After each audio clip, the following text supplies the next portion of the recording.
உறுதி. ரமேஷ் மற்றும் சுமதி இவர்கள் இருவரும் தம்பதியினர். ரமேஷ் மிகவும் பொறுமைசாலி. ஏழையாய் இருந்தாலும் மற்றவர்களுக்கு உதவி செய்யும் இரக்க குணம் உடையவர். ஆனால் அவரது மனைவி சுமதியோ மற்றவர்களிடம் பலனை எதிர்பார்த்தே பழகுவார்.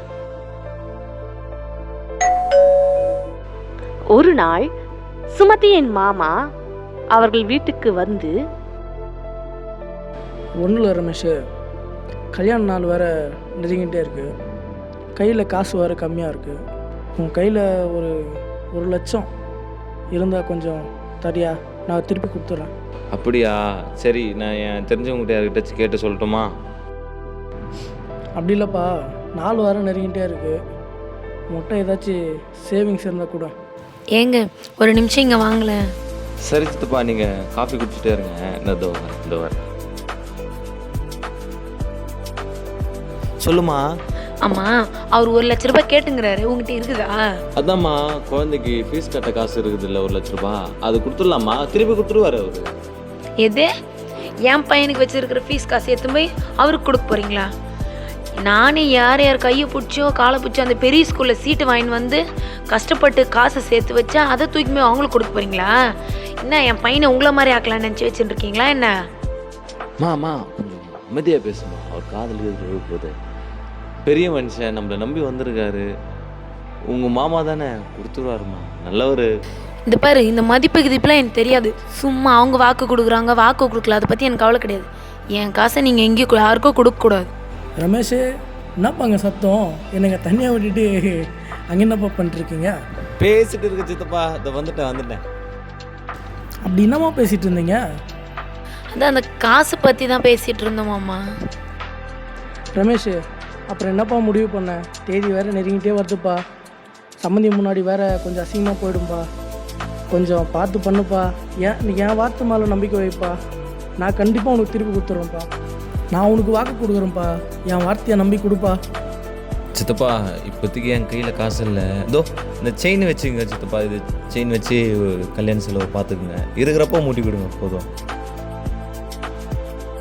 இந்த உதவியை நான் எப்பவுமே மறக்க மாட்டேன்ப்பா, நான் கண்டிப்பாக கல்யாணம் முடிஞ்சோடனே நான் மூட்டி கொடுத்துறேன், என் வார்த்தையை நீ நம்புப்பா.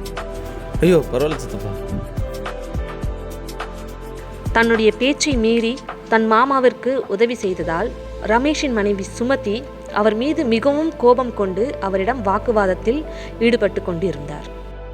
சிறிது நாட்கள் கழித்து ரமேஷின் நண்பனான நவீன் தன் வேலையின் நிமித்தமாக பண உதவி தேவைப்பட்டதால் ரமேஷை தேடி வந்தான்.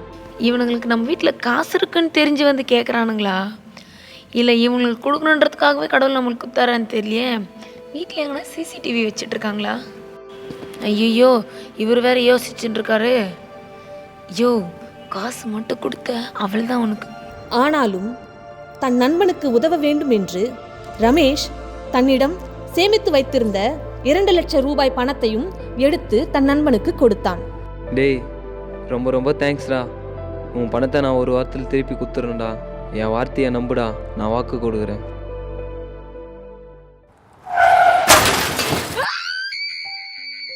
இரண்டு வாரங்கள் கழித்து ரமேஷின் மகனான ஜானிற்கு விபத்து ஒன்று ஏற்படுகிறது.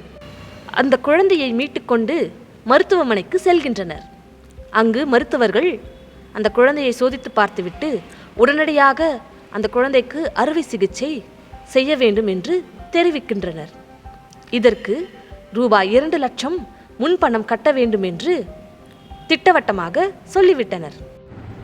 செய்வதறியாத ரமேஷும் சுமதியும் தங்களுடைய மாமாவின் வீட்டிற்கு சென்று தாங்கள் கொடுத்த பணத்தை திருப்பி கேட்க சென்றனர். நீங்கள் இன்னும் என்ன கேட்டால் பணம் கொடுத்தீங்க, இல்லை ஏன் முன்னாடி தான் என் வீட்டுக்காரர்கிட்ட பணம் கொடுத்தீங்களா? அந்த மனுஷன் வேலை விஷயமா வெளியூருக்கு போயிருக்கான், வரத்துக்கே இன்னும் 2 நாள் ஆகும் போல இருக்குது. கேட்காம கொள்ளாமல் பணத்தை கொடுத்துருவாங்க, இப்போ வந்து பணத்தை கொடுன்னு கேட்டால் பணத்துக்கு நான் எங்கே போகிறத என்று சொல்லி சுமதியின் அத்தை அவர்களை துரத்திவிட்டார். யோ, ஃபோனை போட்டு உன் ஃப்ரெண்டுக்கிட்ட அந்த காசை கேளியா. உடனே ரமேஷும் தன் நண்பனான நவீனிடம் பணத்தை கேட்பதற்காக ஃபோன் செய்தான். ஆனால்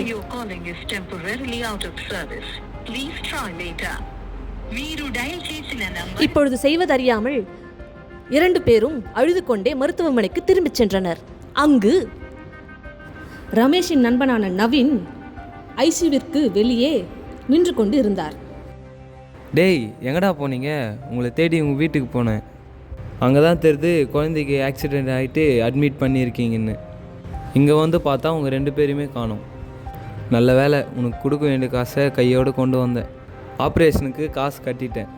குழந்தைக்கு ஆப்ரேஷன் நல்லபடியாக முடிஞ்சுதுன்னு சொன்னாங்க. இந்தா இதில் 1 லட்ச ரூபாய் இருக்குது. இன்னும் மேலே ஒரு செலவு இருக்குல்ல, அதை பார்த்துக்கோ.